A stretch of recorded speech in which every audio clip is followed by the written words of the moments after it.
usted ha comentado o ha atribuido la función de productor de todo el proceso de pretransición, si no le he entendido mal, a los Estados Unidos. Yo quería preguntarle en qué se sustanció esa función productora y a qué agencia del gobierno de los Estados Unidos correspondió, en cualquier caso, una iniciativa mayor. Lo digo sobre todo porque revisando la literatura académica sobre el tema, particularmente la obra más valiosa, la de Charles Powell, sobre el amigo americano, pero también otros autores como Lorenzo Delgado o la misma Rosa Pardo, más bien lo que vienen a indicar es un poquito lo contrario a lo que usted ha afirmado. O sea, basando sus estudios sobre todo en los papeles, en la documentación accesible en los archivos nacionales, que se corresponde sobre todo con la actividad del Departamento de Estado norteamericano y los informes de la embajada, la conclusión a la que estos autores llegan y la información que utilizan así parece indicarlo, es que más bien en la administración norteamericana de Nixon, incluso también en la época de Ford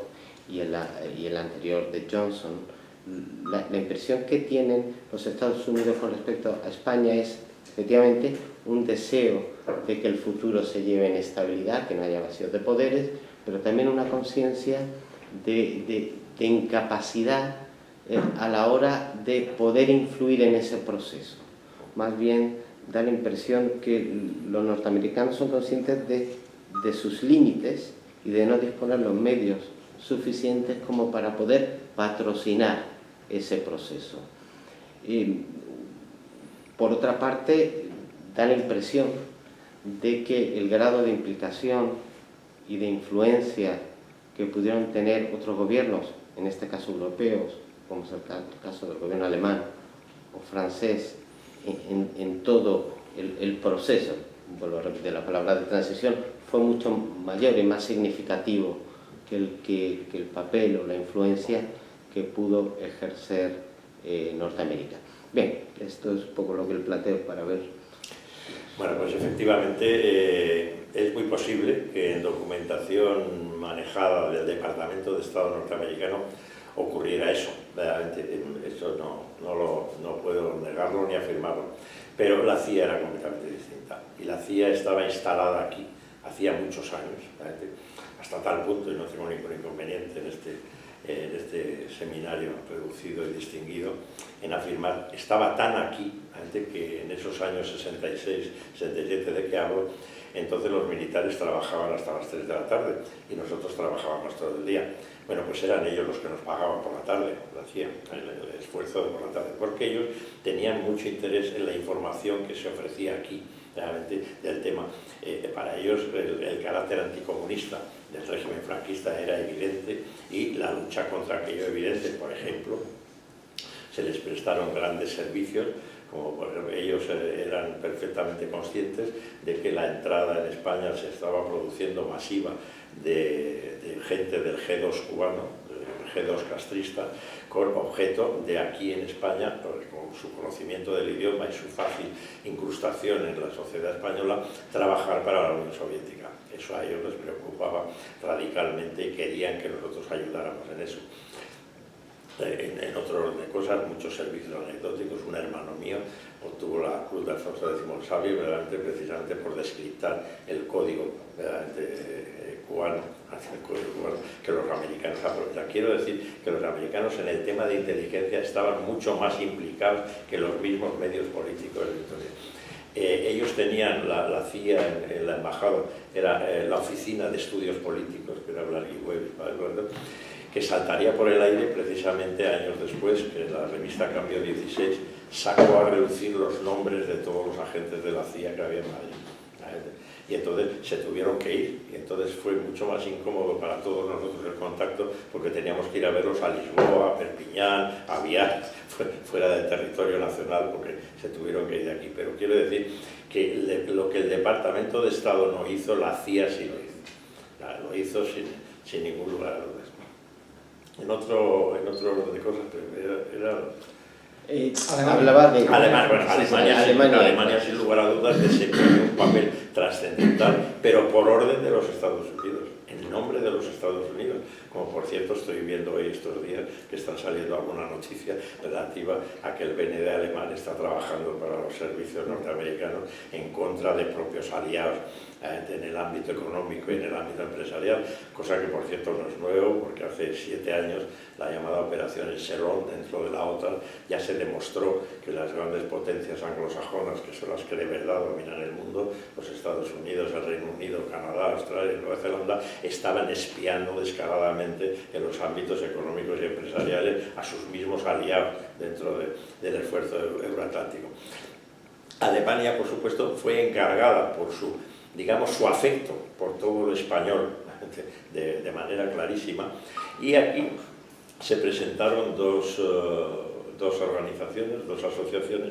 que una trabajaba, era la Fundación Socialdemócrata de Fritz Ebert, que aquí dirigía en España mi amigo Dieter Konietzki, que era el encargado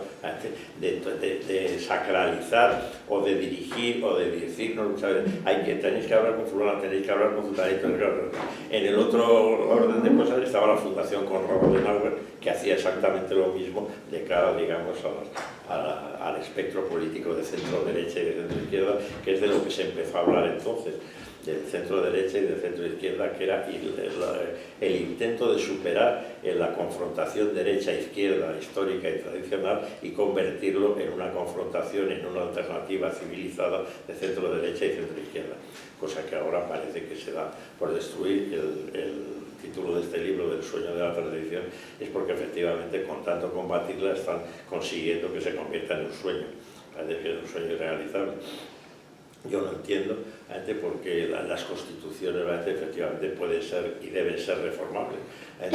De hecho, la norteamericana tiene 36 enmiendas, pero no sé por qué hay que destruirlas y volver a hacer otras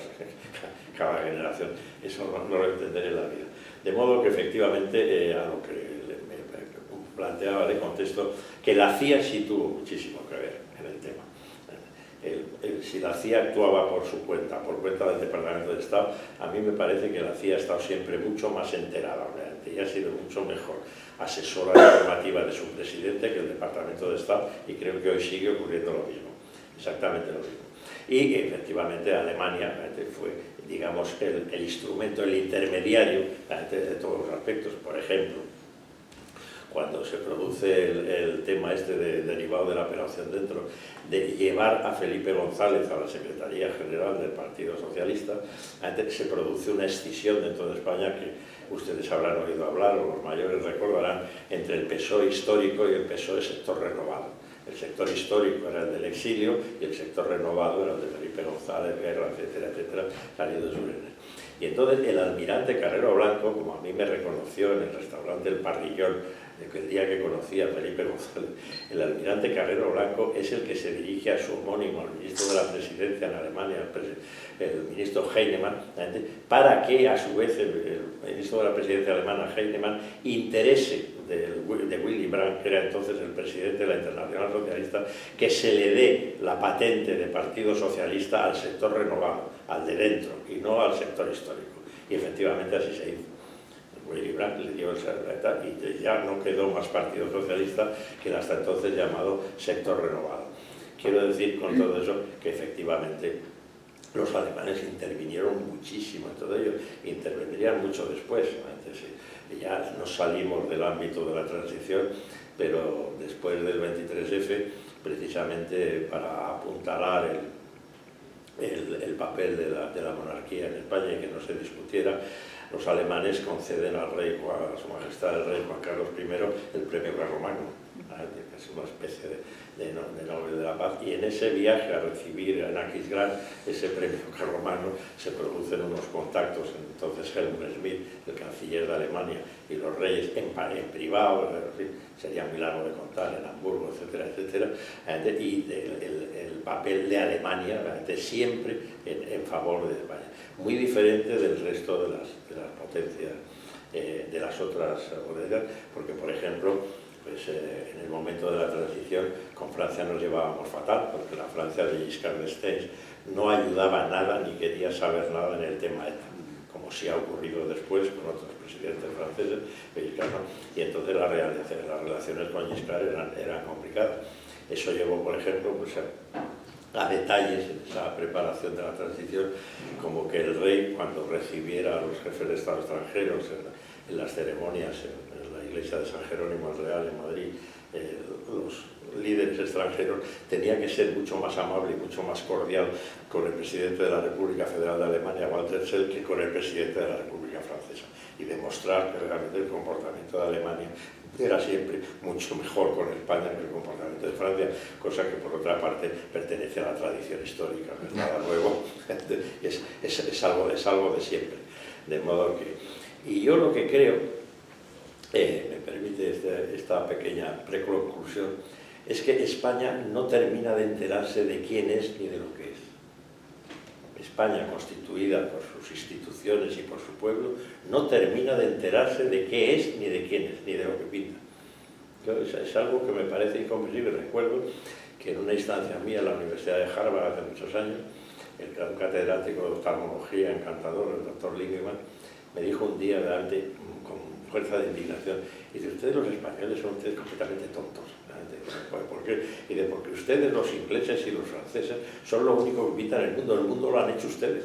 Lo que no significa nada es eso que admiran ustedes tanto de un sueco, un alemán, un noruego, y de si eso no han hecho nada por el mundo lo han hecho ustedes, para bien o para mal. Y están ustedes como pidiendo perdón, siempre acomplejados. Y es verdad que nos ocurre muchísimo eso a los españoles. Seguimos sin enterarnos quiénes somos, ni lo que potencialmente podemos hacer.